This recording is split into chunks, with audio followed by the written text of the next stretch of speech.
تو میرے پہ نماز فرض نہیں ہے۔ میں تو بڑا آدمی ہوں اور میں بادشاہ ہوں، میں انڈسٹریلسٹ ہوں، میں بہت بڑا سرجن ہوں، میں بہت بڑا کاشتکار ہوں، زمیندار ہوں، تو میرے پہ نماز فرض نہیں ہے۔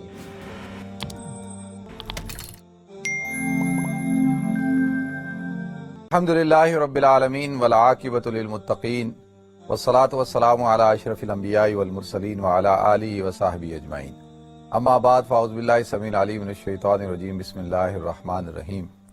من عمل صالحا من ذکر او انثی وهو مؤمن فلنحیینہ حیاۃ طیبہ ولنجزینہم اجرہم باحسن الذی کانوا یعملون، صدق اللہ العظیم۔ اللہم صلی علی محمد وعلی آل محمد کما صلیت علی ابراہیم وعلی آل ابراہیم انک حمید مجید۔ اللہم بارک علی محمد وعلی آل محمد کما بارکت علی ابراہیم وعلی آل ابراہیم انک حمید مجید۔ رب اشرح لی صدری ویسر لی امری واحلل عقدۃ من لسانی یفقہوا قولی۔ محترم ناظرین کرام، بزرگان دین اور میری عزیز ماؤں اور بہنوں بھائیوں، السلام علیکم ورحمۃ اللہ وبرکاتہ۔ ناظرین، دنیا کے اندر ہر انسان تین چیزیں چاہتا ہے۔ سب سے پہلی چیز یہ ہے کہ وہ کامیابی چاہتا ہے، اور دوسری چیز ہے وہ خوشی چاہتا ہے، تیسری چیز ہے کہ وہ اس کو سکون چاہیے۔ اب ان تین چیزوں کے حصول کے لیے انسان کی ساری جستجو ہے، ساری محنت ہے، ساری کاوشیں ہیں۔ یہ سارا آپ دیکھ رہے ہیں دنیا کا جو نظام چل رہا ہے، اور دنیا کے اندر آپ دیکھ رہے ہیں کہ لوگ کاروبار کرتے ہیں، لوگ کھیتی باڑی کرتے ہیں، ملازمت کرتے ہیں، اور یہ اتنی محنت کر رہے ہیں، جستجو کر رہے ہیں۔ جس سے بھی آپ پوچھیں گے کہ بھائی کیوں کر رہے ہو، کہیں گے بھائی کامیابی حاصل کرنے کے لیے۔ اور چاہے وہ تاجر ہو، چاہے وہ کاشتکار ہو، چاہے وہ دکاندار ہو، چاہے وہ انڈسٹریلسٹ ہو، کسی بھی شعبے سے اس کا تعلق ہو، کہے گا جی مجھے کامیابی چاہیے۔ اور اچھا جی کامیاب ہو کر کیا کرو گے؟ کامیابی مل گئی تو کیا ہوگا؟ کہا جی خوشی حاصل ہوگی۔ اچھا خوشی مل جائے گی تو کیا ہوگا؟ کہ جی سکون حاصل ہوگا۔ اب یہ تین چیزیں ہیں ناظرین، اور اسی کے اوپر جو ہے وہ سارا نظام چل رہا ہے۔ اب یہ تین چیزیں حاصل کیسے ہوتی ہیں؟ پہلے تو میں آپ کو ایک اصول بتا دیتا ہوں کہ دنیا کے اندر حکومتوں کے اندر، ملکوں کے اندر، خاندانوں میں، گھروں میں یہ تین چیزیں کیسے حاصل ہوں گی۔ سب سے پہلی بنیادی چیز ہے ناظرین کہ مساوات۔ جس خاندان میں، جس گھر میں، جس سوسائٹی میں، جس معاشرے میں مساوات ہو، مساوات کہتے ہیں برابری۔ وہ برابری کیا؟ برابری یہ ہے کہ بھئی ہر ایک کے ساتھ مساوی سلوک ہو، ہر ایک کے ساتھ ہر ایک کو یکساں مواقع ملیں، اور جتنے بھی ریسورسز ہیں دنیا کے اندر یا ملک کے اندر، خاندان کے اندر، ان ریسورسز پر تمام کے تمام جو افراد ہیں یا شہری ہیں ان کو منصفانہ ان کی تقسیم ہو، اور ان سب کو کے ساتھ برابری کا سلوک کیا جائے۔ یہ نہیں کہ جی اس کے ساتھ ڈیفرنٹ سلوک ہے، اس کے ساتھ ڈیفرنٹ سلوک ہے، ایسا نہیں۔ تو مساوات، اور دوسری چیز ہے انصاف۔ اب یہ دو چیزیں جس معاشرے میں، جس سوسائٹی میں ہوں گی، وہ سوسائٹی اور معاشرہ جو ہے اس کو کامیابی بھی ملے گی، اور اس کو خوشی بھی ملے گی، اور اس کے اندر سکون بھی ہوگا۔ اب یہ تین چیزیں ہیں نا، یہ تین چیزوں کا حصول ہے دو چیزوں کے ساتھ۔ یہ دو چیزیں بنیادی طور پر ہیں۔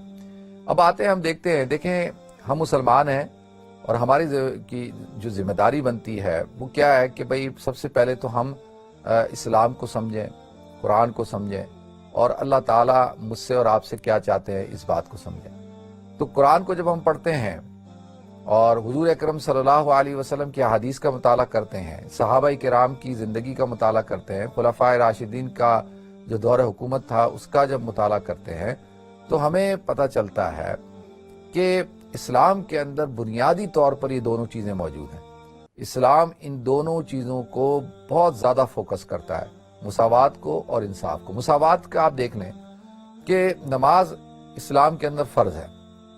اب یہ ہر ایک کے اوپر فرض ہے، یعنی چاہے وہ امیر ہو، غریب ہو، فقیر ہو، بادشاہ ہو۔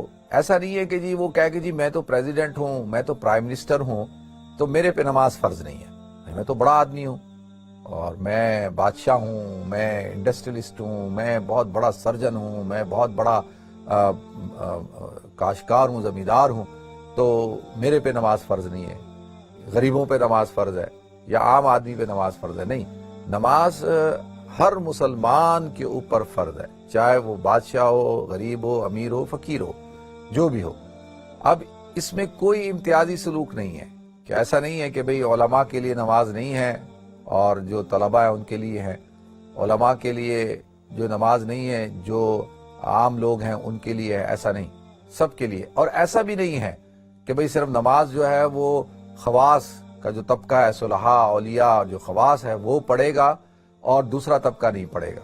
یہ جو غیر مذاہب کے اندر کچھ جماعتیں ہیں، ان کے ہاں یہ کہ اس مقام پر خاص لوگ جا سکتے ہیں، یہ عبادت خاص لوگ کر سکتے ہیں، یہ طریقہ جو ہے خاص لوگوں کے لیے، اور وہ ان کی اشرافیہ ہوتی ہے، اس کو وہ کہتے ہیں مذہبی اشرافیہ، کہ یہ وہ لوگ ہیں جن کو مذہبی بالادستی حاصل ہے، تو یہ وہی کر سکتے ہیں، دوسرا کوئی نہیں کر سکتا۔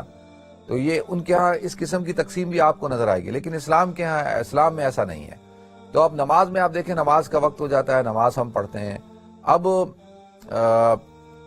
جماعت سے نماز پڑھی جا رہی ہے، جمعے کی نماز پڑھی جا رہی ہے، عیدین کی پڑھی جا رہی ہے، 5 وقت کی نماز پڑھی جا رہی ہے، تو ہر شخص صف میں کھڑا ہوگا، اور اس بنیاد پہ نہیں کہ بھئی یہ پہلی جو صفیں ہیں یہ خواص طبقے کی ہیں اور یہ حکمران طبقے کی ہیں، پچھلی صفیں ان کی ہیں، یا کوئی اگر غریب آدمی اگر پہلی صف میں کھڑا ہو گیا تو اس کو کھڑے ہونے کی اجازت نہیں ہے، بادشاہ کے ساتھ کوئی نہیں کھڑا ہو سکتا۔ وہ الگ بات ہے کہ ہماری سوسائٹی کے اندر ان کی جگہ مخصوص کر دی جاتی ہے، لیکن اگر اسلام کے اندر تو یہ ہے نا کہ ایک ہی صف میں کھڑے ہو گئے محمود و ایاز، نہ کوئی بندہ رہا نہ کوئی بندہ نواز۔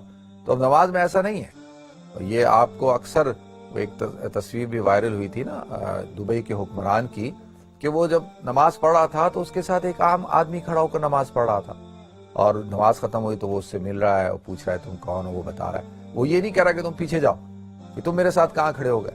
ایک پروفیسر صاحب کھڑے ہوں تو ان کے ساتھ اسی یونیورسٹی کا جو ہے چپراسی آ کر اگر نماز میں کھڑا ہو جاتا ہے تو وہ ان کو یہ حق بھی حاصل نہیں ہے، اور ان کے اندر اتنی ہمت بھی نہیں ہے کہ وہ اس کو یہ کہیں کہ تم جو ہے پیچھے جاؤ، میرے ساتھ کہاں کھڑے ہو گئے۔ عام زندگی میں شاید کوئی شخص کسی کو اپنے ساتھ کھڑا نہ کرے، لیکن نماز میں اگر وہ کھڑا ہو گیا تو کسی کو یہ اتھارٹی حاصل نہیں ہے، کسی کو یہ طاقت حاصل نہیں ہے کہ وہ کسی کو اس کی نماز کی جگہ سے اس کو پیچھا کرے۔ انتظامی معاملات الگ ہوتے ہیں، انتظامی معاملات ہے نا، آپ لوگ اس کو غلط نہ سمجھیں۔ انتظامی معاملات میں یہ ہوتا ہے کہ مثال کے طور پہ رمضان مبارک میں جیسے امام ہوتا ہے، اور پھر وہ حفاظ ہوتے ہیں تراویح پڑھانے والے، پھر حفاظ ہوتے ہیں تراویح سننے والے، تو اگر ان کی جگہ کو مخصوص کر لیا جائے آگے، اور مصلی بچھا کر ان کی جگہ مخصوص کر لی جائے کہ بھئی یہ ان حضرات کی ہے جو امامت کرتے ہیں، جو نماز پڑھائیں گے، تراویح پڑھائیں گے، تو وہ انتظامی معاملہ ہے، وہ شرعی طور پر جائز ہے، اس کی امام کی جگہ کو اگر مخصوص کر لیا جائے۔ اسی طریقے سے مؤذن کی جگہ اگر مخصوص ہو تو کوئی اس میں حرج کی بات نہیں ہے، وہ انتظامی معاملے میں کیا جا سکتا ہے۔ تو میں یہ عرض کر رہا تھا کہ اب دیکھیں بالکل سارے برابر ہیں، تو یہ کیا ہے؟ مساوات۔ اسی طریقے سے آپ آ جائیں رمضان مبارک کے روزے۔ اب رمضان مبارک کے روزے جو ہیں وہ ہر مسلمان کے اوپر فرض ہیں، بالغ کے اوپر، عاقل بالغ ہو۔ اب یہ نہیں کہ جی میں بہت بڑا بزنس مین ہوں، میں تو بہت مصروف رہتا ہوں، میری تو ٹریولنگ زیادہ ہوتی ہے تو میں جو ہے وہ روزہ نہیں رکھ سکتا، یا میں اتنا مصروف ہوں کہ میں روزہ نہیں رکھ سکتا۔ ہاں، اگر آپ سفر کر رہے ہیں تو اللہ کی طرف سے اجازت ہے کہ آپ اس روزے کو نہ رکھیں، بعد میں قضا رکھ لیں اور نماز آپ قصر کر لیں۔ لیکن اگر ایک آدمی کہتا ہے بھئی میں تو بادشاہ ہوں، میں تو قاضی ہوں، میں تو جرنل ہوں، میں تو بہت بڑا جو ہے زمیندار ہوں، میں بہت بڑا اسکالر ہوں، میں بہت بڑا ریسرچر ہوں، سائنسدان ہوں، سائنٹسٹ ہوں، جو بھی، تو وہ کہے جی میں روزہ نہیں رکھ سکتا، اگر میں روزہ رکھوں گا تو میرے کام میں حرج پڑ جائے گا، مجھ سے کام نہیں ہوگا، تو میں روزہ نہیں رکھ رہا۔ یا یہ کہ جی یہ طبقہ جو ہے یہ روزہ سے استثناء حاصل ہے، ایسا نہیں ہے۔ تو روزہ رمضان کا مہینہ جب متوجہ ہوتا ہے تو غرباء، امراء، جاہل، عالم سب کے لیے ہوتا ہے، تو اس میں انصاف ہے، یہ مساوات ہے۔ اسی طریقے سے آپ پھر آ جائیں زکوٰۃ کے حکم میں۔ تو اب زکوٰۃ کیا ہے کہ بھئی زکوٰۃ اگر فرض ہے، ہو گئی ہے، تو بھئی زکوٰۃ آپ کو ادا کرنی ہے، چاہے وہ آپ حاکم کیوں نہ ہوں، آپ کوئی زکوٰۃ وصول کرنے والے کیوں نہ ہوں۔ ہوتا ہے نا کہ عاملین ہیں، تو اگر عامل کے پاس اپنی جائیداد ہے، اپنا مال دولت ہے، اپنی تجارت ہے، تو اس کے پاس اگر وہ پیسہ ہے تو اس کو کہا جائے گا تو بھی زکوٰۃ نکال، تو وہ کہے گا میں کیوں نکالوں، میں تو خود زکوٰۃ وصول کرتا ہوں۔ تو بھائی تم زکوٰۃ وصول کرتے ہو، بیت المال میں جمع کرتے ہو، لیکن تم نے اپنی زکوٰۃ بھی تو دینی ہے، تو تم بھی زکوٰۃ دو گے۔ تو زکوٰۃ ہر صاحب نصاب شخص کے اوپر ہے، اس کے اندر کسی قسم کا کوئی امتیازی سلوک نہیں ہے کہ بھئی فلاں طبقے کے اوپر ہوگی فلاں نہیں ہوگی۔ لیکن جو دوسرے مذاہب میں ہے، خاص طور پہ کیا ہوتا تھا کہ جو مذہبی اشرافیہ ہوتی تھی وہ کہتے تھے بھئی زکوٰۃ آپ لا کے ہمیں دیں۔ وہ زکوٰۃ لینے والے ہوتے تھے، زکوٰۃ دیتے نہیں تھے، وہ کہتے تھے بھئی ہمارا کام ہے لینا، وہ خود سے زکوٰۃ نہیں دے رہے۔ تو یہ بات اسلام کے اندر نہیں ہے کہ بھئی اگر بہت بڑے اگر آپ عالم ہیں، کوئی شیخ الحدیث ہیں، لیکن اگر آپ صاحب مال ہیں، صاحب نصاب ہیں، تو آپ کو زکوٰۃ دینی ہے۔ تو اس کے اندر کسی قسم کا کوئی ایسی تفریق نہیں ہے کہ بھئی اس کے اوپر ہے اس کے اوپر نہیں۔ اسی طرح سے آپ دیکھیں حج کی جو عبادت ہے، حج کی عبادت میں ناظرین سارے، چاہے وہ امیر غریب بادشاہ جنرل کوئی بھی ہو، ابھی ہم جب جاتے ہیں حج کرنے کے لیے، آپ عمرہ کرنے کے لیے جب ہم جاتے ہیں، کوئی کتنا بڑا آدمی کیوں نہ ہو، وہ آپ کو ایک یونیفارم ہے احرام باندھا ہوا نظر آئے گا۔ یہ نہیں کہ بھئی میں تو ایک ملک کا جو ہے بادشاہ ہوں، میں فلاں کمپنی کا سی ای او، میں بہت بڑا سیلیبریٹی ہوں، بہت بڑا اسٹار ہوں، اسپورٹس پرسنالٹی ہوں، تو میں جو ہے احرام نہیں باندھوں گا۔ بھائی میں کیوں احرام باندھوں؟ اس کو کہا نہیں بھائی تو بھی باندھے گا، تجھے بھی یہ احرام باندھنا ہے، یہ یونیفارم ہے۔ پھر وہ کہہ نہیں میں سفید نہیں باندھتا، میں یہ پیلے رنگ کا باندھ لیتا ہوں، میں ہرے رنگ کا باندھ لیتا ہوں، میں کالے رنگ کا باندھ لیتا ہوں۔ باندھ تو سکتا ہے، لیکن اس سے کہا جائے گا کہ بھئی اس سے تمہاری جو شخصیت ہے اس میں امتیاز آئے گا۔ تو تم اسلام میں یہ بات جائز نہیں ہے کہ تم اپنے آپ کو ممتاز کرو، سب دیکھیں گے تمہاری طرف کہ بھئی یہ کون ہے پیلے رنگ کا احرام باندھا چلا آ رہا ہے۔ تو پوچھیں گے بھئی کیا ہو گیا، خیریت ہے، کیوں تم نے جو ہے پیلے رنگ کا احرام باندھا؟ حالانکہ جائز ناجائز کا نہیں ہے، افضلیت اور اس کا کیا ہے کہ وہ سفید رنگ کا ہو، حضور کو سفید رنگ پسند تھا، اور یہی دستور چلا آ رہا ہے، یہی حضور اکرم صلی اللہ علیہ وسلم اور صحابہ کرام اور تابعین تبع تابعین اور امت کا اس پر اجماع ہے، اتفاق ہے۔ تو اب آپ کیوں اٹھ کر کھڑے ہو رہے ہیں کہ جی آپ کہیں کہ نہیں جی ہم جو ہے وہ ایران والے لوگ ہیں تو ہم کالے رنگ کا باندھ لیں گے، اور وہ کہیں جی ہم ہندوستان والے لوگ ہیں تو ہم ہرے رنگ کا باندھ لیں گے، اور وہ کہیں جی ہم ملیشیا والے لوگ ہیں تو ہم جو ہے وہ پیلے رنگ کا باندھ لیں گے، وہ کوئی کہے کہ جی ہم جو ہے گلابی رنگ کا باندھ لیں گے۔ ایسا نہیں کہ جی ہمارے ملک کے جھنڈے کا کلر یہ ہے تو ہم اپنے ملک کا جھنڈے کا احرام باندھ لیں گے، وہ کہے جی ہم اپنے ملک کے جھنڈے کا احرام باندھ لیں گے۔ تو ایسا نہیں، اسلام کے اندر یہ ہے کہ بھئی ادھر کا ایک ہی یونیفارم ہے، اور وہی کیا ہے، وہ سفید رنگ کا ہے، دو چادریں ہیں اس طریقے سے۔ تو اب اور وہ چادریں بھی کیسے لپیٹنی ہیں، وہ سلی بھی نہیں ہونی چاہیے۔ تو اب یہ کیا ہے کہ اس کے اندر بالکل آپ دیکھیں کسی قسم کی کوئی تفریق نہیں ہے، آپ جو ہے وہ کسی کو آئیڈینٹیفائی نہیں کر سکتے کہ بھئی یہ شخص جو ہے وہ جنرل ہے، یہ شخص بادشاہ ہے، یا یہ شخص جو ہے وہ زمیندار ہے، یا عام کسان ہے، یا عام سپاہی ہے، یا عام فقیر آدمی ہے۔ آپ حرم میں کبھی بھی آئیڈینٹیفائی نہیں کر پائیں گے کہ بھئی ہے کون یہ شخص۔ تو کیا کہ اللہ کی نظر میں سارے کے سارے برابر۔ اب یہ جتنی عبادات میں نے آپ کو گنوائی ہیں، اب یہ ساری عبادات کے اندر آپ کو کیا نظر آ رہا ہے؟ مساوات نظر آ رہا ہے، برابری نظر آ رہی ہے، کوئی کسی قسم کی کوئی تفریق نہیں ہے۔ تو ایک تو یہ بنیادی چیز ہے، اسلام کی تعلیم ہی یہی ہے، اسلام کہتا یہی ہے کہ بھائی الفضل للعلم والعلماء، صرف فضیلت کس چیز کو حاصل ہے؟ وہ علم کو حاصل ہے، وہ علماء کو حاصل ہے، وہ اہل علم کو حاصل ہے۔ ہاں یہ نہیں ہے کہ بھئی ایک انسانوں کے رتبے ہیں، ان کا مقام ہے، انزل الناس علی منازلہم، حضور نے فرمایا کہ لوگوں کا اکرام کرو، ان کا اعزاز کرو ان کے رتبے کے مطابق۔ ایسے نہیں ہو سکتا کہ بھئی ایک شخص ایک ملک کا وزیر اعظم آپ سے ملنے کے لیے آتا ہے، یا ایک بہت بڑے شیخ الحدیث آپ سے ملنے آتے ہیں، اور آپ نہ ان کا استقبال کریں، نہ ان کا اکرام کریں، نہ ان کے لیے کوئی کرسی رکھیں، نہ کوئی آپ ان کو ایسا ٹریٹ نہیں کر سکتے۔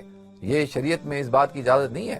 حضور اکرم صلی اللہ علیہ وسلم اپنے گھر میں تشریف فرما تھے، تو ایک شخص آئے اور حضور نے ان کو کھانا، حضرت اما عائشہ سے کہا کہ بھئی ان کو کچھ کھانے کے لیے دے دیں۔ انہوں نے کچھ کھانے کے لیے دے دیا، وہ لے کے چلے گئے۔ دوسرے شخص آئے تو اللہ کے رسول صلی اللہ علیہ وسلم نے ان کو بٹھایا، اور بٹھانے کے بعد ان کا اکرام کیا، ان کی عزت کی۔ تو اما عائشہ رضی اللہ تعالی عنہا نے حضور اکرم صلی اللہ علیہ وسلم سے پوچھا، یا رسول اللہ یہ آپ کا عمل، ایک کو آپ نے دروازے سے دیکھ کے فارغ کر دیا، دوسرے کو آپ نے بٹھایا، اس کا اکرام کیا۔ تو آپ نے فرمایا کہ جس کا میں نے اکرام کیا یہ اپنی قوم کا سردار ہے، اس کا ایک مقام ہے، اس کا ایک رتبہ ہے۔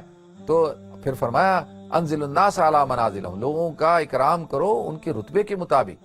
تو یہ کوئی یہ نہیں ہے کہ جی آپ کسی کو جو ہے وہ آپ اس کی دنیا کی وجہ سے، یا اس کے مال کی وجہ سے، یا اس کے عہدے کی وجہ سے، نہیں، اللہ تعالیٰ نے اس کو ایک مقام دیا ہے، اور اس کی عزت کرنی چاہیے. من کان باللہ یوم الآخر فلیکرم ضیفہ، جو اللہ اور آخرت کے دن کے اوپر ایمان رکھتا ہے اس کو چاہیے کہ اپنے مہمان کا اکرام کرے. وہ ایک الگ بات ہے.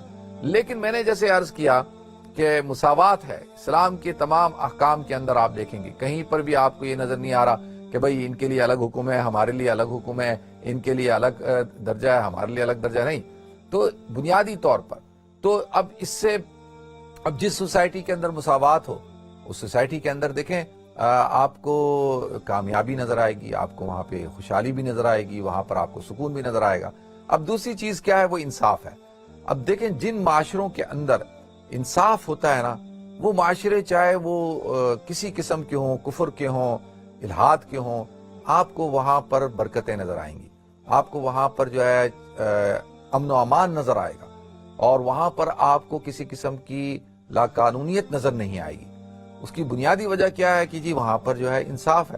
حضرت علی رضی اللہ تعالیٰ عنہ کا مقولہ ہے نا، الملک یدوم مع الکفر ولا یدوم مع الظلم، کہ ملک جو ہے وہ کفر کے ساتھ تو چل سکتا ہے لیکن ظلم کے ساتھ وہ نہیں چل سکتا. کوئی بھی ریاست، کوئی بھی اسٹیٹ جو ہے وہ ظلم کے ساتھ نہیں چل سکتی. ظلم کا نظام جو ہے وہ چلے گا، تھوڑا عرصہ چلے گا لیکن دیر پا نہیں ہوگا. ایک نہ ایک دن وہ ختم ہوگا، اس کو زوال ہوگا، اس کو ناکامی ہوگی. ہو ہی نہیں سکتا کہ ظالم جو ہے وہ ظلم کرتا رہے اور اس کی پکڑ نہ ہو. قرآن میں اللہ تعالیٰ نے ارشاد فرمایا ان بطش ربک لشدید، کہ تمہارے رب کی پکڑ بڑی شدید ہے. تو اب جس گھر کے اندر، جس آرگنائزیشن کے اندر، جس قبیلے کے اندر، جس شہر، جس ملک کے اندر، جس ریاست کے اندر انصاف ہوتا ہے نا، وہ ریاست جو ہے اس کے اوپر اللہ رب العزت کی رحمت برکتیں نازل ہوتی ہیں. انصاف کے اثرات ظاہر ہوتے ہیں. یہ نہیں کہ بھئی غریب آدمی جرم کرے تو اس کو تو پکڑ کے اندر کر دو.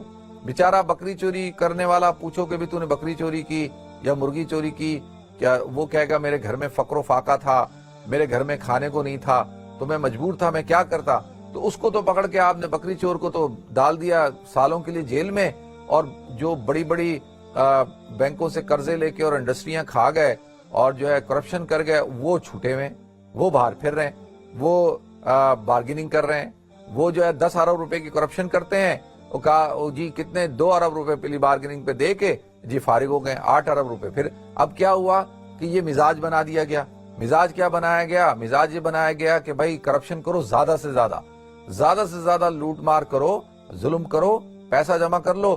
اگر 10 ارب روپے کر لو گے 2 ارب روپے دینا ہے اور اپنی جان چھڑا لینا، 8 ارب روپے تو پھر بچ جائیں گے. اب لوگوں نے یہی کام کرنا شروع کر دیا. پچھلے دنوں پاکستان کے اندر ایک بہت بڑے بزنس ٹائکون کا انتقال ہوا اور اس کی ایک بہت بڑی سوسائٹی تھی. یہ ہم سب کے لیے دیکھیں، وہ خبر جو ہے اس خبر کو میڈیا نے چلایا نہیں. چاہیے یہ تھا کہ میڈیا چلاتا اس خبر کو، دکھاتا، تاکہ گھروں میں بیٹھے ہوئے لوگ جو ہیں وہ اس سے عبرت حاصل کرتے. کہ وہ پتا چلتا کہ جس نے بیواؤں کا اور یتیموں کا اور بیچارے غریب لوگوں کا، عام مڈل کلاس کا جو خواب جو ان کو دکھا کے، گھر کا خواب دکھا کر ان کے مال اور دولت کو، زندگی بھر کی جمع پونجی کو جس نے لوٹا، تو اس کے ساتھ کیا سلوک ہوا. اب دیکھیں اربوں روپے کی کرپشن کی، اور پھر پاکستان کے ایک بہت بڑے چیف جسٹس کی وہ بیٹے کے ساتھ اپنی بیٹی کی شادی کرتا ہے، کیا کچھ کرتا ہے. اتنا بڑا طاقتور آدمی، اور جب انتقال ہوتا ہے، انتقال ہونے کے وقت جس وقت اس کا جنازہ جاتا ہے تو باقاعدہ جو پلے کارڈ لے کر لوگ جو ہے وہ اس کے جنازے کے اوپر مظاہرہ کرتے ہیں، اس کی میت کے اوپر مظاہرہ کرتے ہیں. جنازہ پڑھتے نہیں ہیں، وہ کہتے ہیں کہ اس نے ہمارا پیسہ کھایا ہے، یہ ہمارا پیسہ دے، اللہ اس کو معاف نہیں کرے گا، یہ جو ہے کرپٹ آدمی تھا. یہ کتنا بڑا ایک عبرت کا نشان تھا کہ آپ اندازہ کریں کہ جو شخص جو ہے وہ اللہ نے کیسے رسوا کر دیا. تو اس کو تو میں کہتا ہوں بار بار دکھانا چاہیے تھا، تاکہ فاعتبروا یا اولی الابصار، یہ عقل مند لوگوں اس سے عبرت حاصل کرو کہ لوگوں کا، یتیموں کا، بیواؤں کا اور بیچارے معصوم لوگوں کے پیسوں کو تو کیا ہے ظلم. اب ظلم یہ ہے کہ کوئی جس معاشرے کے اندر ظلم ہوگا نا ناظرین، اس معاشرے کے اندر برکات نہیں ہوگی. دیکھیں اللہ رب العزت نے حضرت داؤد علیہ السلام کو اللہ تعالیٰ نے مقام عطا فرمایا، ان کو بادشاہ بنایا، اور اللہ تعالیٰ نے کہا اے داؤد، یا داؤد انا جعلناک خلیفۃ فی الارض، اے داؤد ہم نے تمہیں زمین پر اپنا خلیفہ بنایا، فاحکم بین الناس بالحق، کہ تم لوگوں کے درمیان انصاف سے فیصلہ کرنا، یہ نہ ہو کہ تم سے کوئی ظلم ہو جائے. دیکھیں یہ بڑی اہم بات ہے کہ ایسا نہ ہو کہ بھئی آپ کسی کے ساتھ جو ہے ایسا کام کریں کہ جس سے جو ہے وہ کیا ہو جائے، زیادتی ہو جائے۔ تو بنیادی طور پر اگر ہم پوری ہسٹری اٹھا کر دیکھیں تو جو اس خلفائے راشدین کا سنہری دور تھا، میں اگر یہ کہوں کہ مختلف ادوار گزرے ہیں نا، یہ نہیں ہے کہ سارے ادوار جو تھے اس کے اندر ظلم تھا، جبر تھا، ناانصافی تھی، ایسا نہیں تھا کہ آپ کو بنو امیہ کے اندر بھی بہترین لوگ نظر آئیں گے۔ حضرت عمر بن عبدالعزیز جیسی شخصیت، وہ بھی تو بنو امیہ میں سے تھے، ان کا بھی دور تو ان کو عمر ثانی کہا جاتا ہے۔ پھر جو ہے وہ عباسیوں کے اندر بھی تو آپ کو نظر آئے گا۔ اب اگر ہم اپنے مسلکی اختلافات کو ایک طرف کریں تو جو حق بات ہو تو وہ بات کرنی چاہیے کہ انہوں نے جو ان کے بھی ادوار ہیں، جن ادوار کے اندر فاطمیوں کے بھی ادوار ہیں، پھر ایوبیوں کے بھی ہیں، پھر جو ہے وہ آٹمنز کی بھی ہمارے سامنے نظر آتا ہے۔ تو لہذا جس معاشرے کے اندر بھی، سوسائٹی کے اندر، ایک عباسی خلیفہ تھا معتصم باللہ، اس کے زمانے میں اس نے ایک گدھے کو دیکھا کہ وہ بوڑھا گدھا ہے، کمزور ہے، بیمار ہے، اور وہ گدھا جو ہے وہ بازار میں اس کو نظر آ گیا۔ تو وہ بڑا حیران ہوا کہ یہ جو گدھا ہے، گدھا تو کام کی چیز ہوتا ہے نا، گدھا جو جانور ہوتا ہے، دیکھیں گدھا، گھوڑا، اونٹ، یہ تو کام کے ہیں، ان کے اوپر سامان لاد کر ان کو استعمال کیا جاتا ہے۔ تو یہ تو ایسے نہیں ہے کہ جی ان کو آپ جنگلی جانور تو نہیں ہوتے نا، یہ عام طور پہ یہ ایسے پھر بھی نہیں ہوتے۔ تو وہ بڑا حیران ہوا، اس نے اپنے وزیر کو بولا کہ بھئی اس گدھے کا پتہ کراؤ، پہلے تو اس گدھے کو لے کے آؤ، اس کو کھلاؤ پلاؤ اور اس کا پتہ کرو کہ یہ گدھا کس کا ہے۔ تو کہا گیا کہ جی پتہ کیا کہ بھئی گدھا کس کا ہے، تو پتہ کرتے کرتے پتہ چلا کہ جی یہ فلاں دھوبی کا گدھا ہے، اور یہ بوڑھا ہو گیا، بیمار ہو گیا، تو اس نے اس گدھے کو چھوڑ دیا۔ اب یہ گدھا جو ہے وہ بیچارہ پھرتا رہتا ہے ہر طرف، بھوکا پیاسا، کوئی اس کو پوچھنے والا نہیں ہے۔ تو اس نے اس دھوبی کو بلایا، اور بلانے کے بعد اس نے کہا کہ جب تک یہ گدھا جو ہے جوان تھا تو اس سے خدمت لیتا تھا، تو اس کو جو ہے خوب جو ہے وہ کھلاتا تھا، پلاتا تھا، اور یہ تجھے کما کے دیتا تھا۔ اب جب یہ بوڑھا ہو گیا تو نے اس کو جو ہے لاوارثوں کی طرح چھوڑ دیا۔ تو کہا کہ اب یہ گدھا اور اس کے ساتھ 4 اور جو ہے لاوارث بوڑھے گدھے جو ہے اس کے حوالے کیے جائیں، اور یہ 5 گدھوں کو جو ہے وہ پالے گا، ان کو کھلائے گا پلائے گا، یہ اس کی سزا ہے۔ تو لہذا آپ دیکھیں کہ ایک بیچارے بیمار اور بوڑھے گدھے کو دیکھ کر وہ انصاف کر رہا ہے، تو اس سوسائٹی کے اندر کیا ایک انسان بھوکا اور پیاسا رہ سکتا ہے؟ کیا جو ہے وہ حضرت عمر رضی اللہ تعالیٰ عنہ کے دور کے اندر ایک اہل یہود میں سے تھا ایک شخص، اور وہ بھیک مانگ رہا تھا، بوڑھا آدمی تھا۔ تو حضرت عمر رضی اللہ تعالیٰ عنہ نے اس کو کہا کہ بھائی تمہارے پاس کوئی سیونگ، یا تم کیوں بھیک مانگ رہے ہو، کیا ہے؟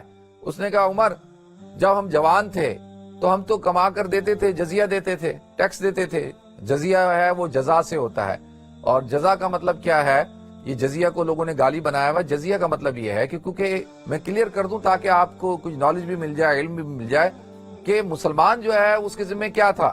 اس کے ذمہ یہ تھا کہ بھئی وہ زکوٰۃ دے گا، اس کے ذمہ جو ہے وہ عشر دے گا، اس کے ذمہ ہے کہ وہ زکوٰۃ الفطر دے گا، اس کے ذمہ ہے کہ وہ کفارات ادا کرے گا۔ تو ہر موقع پہ مسلمان کچھ نہ کچھ تو کر رہا ہے، قربانی کے موقع پہ قربانی کر رہا ہے، فدیہ دے رہا ہے، یہ ساری چیزیں کر رہا ہے۔ تو جو غیر مسلم ہوتے تھے، جو مسلمانوں کی حکومت میں رہتے تھے، ان کے اوپر کسی قسم کی کوئی یہ پابندی نہیں تھی، کوئی یہ نہیں تھا کہ تم بھی یہ ساری چیزیں دو۔ ان کے اوپر یہ تھا کہ وہ صرف اور صرف 1 درہم یا 1.5 درہم اپنی انکم کے حساب سے وہ سالانہ جزیہ دیں گے، اور جزیہ کا مطلب کیا ہے کہ اس کے عوض میں ان کی پراپرٹی، ان کی جان مال، ان کا کاروبار، ہر چیز جو ہے اس کی حفاظت اسٹیٹ کی ذمہ داری ہے، اور اسٹیٹ اس ریاست کے وہ شہری ہیں، تو شہری ہونے کے ناطے ان کو کنٹریبیوشن کرنا ہے اس ریاست کے امور کو چلانے کے لیے، جیسے ہمارے ہاں ٹیکس کا نظام ہوتا ہے، تو اس کو کہا جاتا ہے شریعت کے اندر جزیہ۔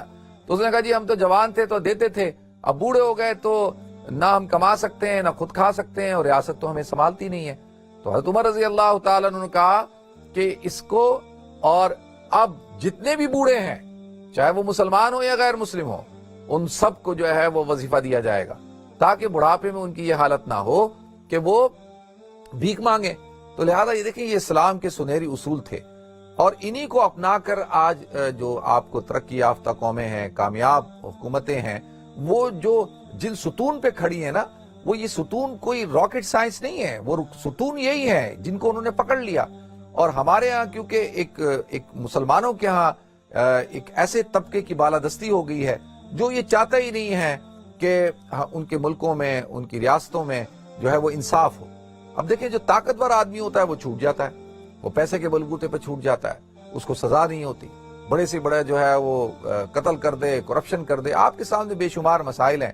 پھر ہمارے ہاں طبقاتی سسٹم ہے، ہمارے ہاں جو ہے وہ مساوات نہیں ہے۔ تو دو چیزیں بنیادی طور پر، یہ دو مین پلر ہیں۔ اور بھی بہت ساری چیزیں ہوتی ہیں، وہ علامہ جو نظام الدین طوسی رحمۃ اللہ علیہ نے جو ہے وہ پوری ایک کتاب لکھی ہے سیاست نامہ، اگر آپ اس کو پڑھیں 1000 سال پہلے کی کتاب ہے، اس کے اندر اس نے ریاست کے وہ کن خطوط پہ اس کو استوار کرنا چاہیے، جو بنیادی اصول ہیں کسی بھی ریاست کے، خوشحالی کے، کامیابی کے، وہ لکھے ہیں۔ تو وہ میں کہتا ہوں کہ اس کو پڑھنا چاہیے، اس کو باقاعدہ جو ہے، جو ہمارے ہاں ممبر آف پارلیمنٹ منتخب ہوتے ہیں، چاہے وہ قومی اسمبلی کے ہوں، چاہے وہ سینٹ کے ہوں، چاہے وہ صوبائی اسمبلی کے ہوں، چاہے وہ کونسلر ہوں، ان سب کو پہلے جو ہے وہ ایک مہینے کا کورس کروانا چاہیے، ان کی کاؤنسلنگ ہونی چاہیے کہ بھئی آپ نے، اب اللہ تعالیٰ نے آپ کو حکمرانی عطا کی ہے، تو آپ نمائندے ہیں، تو آپ نے کون سے اصولوں پر چل کر جو ہے کسی قوم کو، معاشرے کو، ریاست کو، سوسائٹی کو آگے لے کے جانا ہے۔ تو لہذا اب یہ دو چیزیں ناظرین جس خاندان میں ہوں گی، جس گھر میں ہوں گی، مساوات اور انصاف، جہاں پہ بھی یہ دو چیزیں ہوں گی ناظرین، وہاں پہ آپ کو کامیابی بھی نظر آئے گی، وہاں پر آپ کو خوشی بھی نظر آئے گی، وہاں پہ آپ کو سکون بھی نظر آئے گا، اور پھر لوگ دنیا جہاں سے آئیں گے کہ بھئی ہم نے اس ملک میں رہنا ہے، ہم نے اس جگہ پہ جا کے اپنی زندگی کو گزارنا ہے، کیونکہ یہاں پہ یہ مساوات ہے اور انصاف ہے۔ اللہ تعالیٰ مجھے آپ کو، ہم سب کو عمل کرنے کی توفیق عطا فرمائے۔ وآخر دعوانا الحمدللہ رب العالمین۔ السلام علیکم ورحمۃ اللہ وبرکاتہ۔